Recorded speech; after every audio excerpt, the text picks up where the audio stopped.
Hello friends, எல்லோரும் எப்படி இருக்கீங்க? நல்லா இருக்கீங்களா? நெய் மிளகாய் இருக்குங்க, அது எல்லாத்தையும் கொஞ்சம் அறுவடை பண்ணிக்கலாங்க.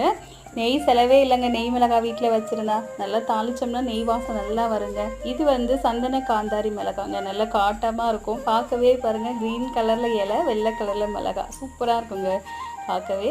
அதுக்கப்புறம் தேவதை கத்திரி இருக்குங்க, அதையும் அறுவடை பண்ணிக்கலாம். எவ்வளோ அழகாக இருக்குது பாருங்கள். இது ஒரு நீட்ட கத்திரிங்க, இது ஒரு பச்சை வரி கத்திரி, இது பாம்பு கத்திரிங்க, ரொம்ப டேஸ்ட்டாக இருக்கும், சூப்பராக இருக்கும். நிறைய அறுவடை பண்ணோம். இது வந்து இலவம்பாடி முள் கத்திரிங்க, இதையும் அறுவடை பண்ணிக்கலாம். அதுக்கப்புறம் பச்சை வெண்டை கொஞ்சம் இருக்குது, அதையும் அறுவடை பண்ணிக்கலாங்க. இன்றைய அறுவடை பார்த்திங்கன்னா பல ரகம் வெண்டைக்காங்க, வெள்ளை உருட்டு வெண்டை, பருமன் வெண்டை, மர வெண்டை, அப்புறம் கத்திரிக்காயில் பார்த்திங்கன்னா ஒரு வெள்ளை முட்டை கத்திரி இருக்குது, பாம்பு கத்திரி, தேவதை கத்திரி, அப்புறம் நெய் மிளகாய், இதெல்லாம் இன்றைக்கி அறுவடை பண்ணியிருக்கோம். இன்றைக்கி வந்து வெண்டைக்காய் காரக்குழம்பு பண்ணிடலாம், கத்திரிக்காய் பொரியல் பண்ணிடலாம். தேங்க்யூ.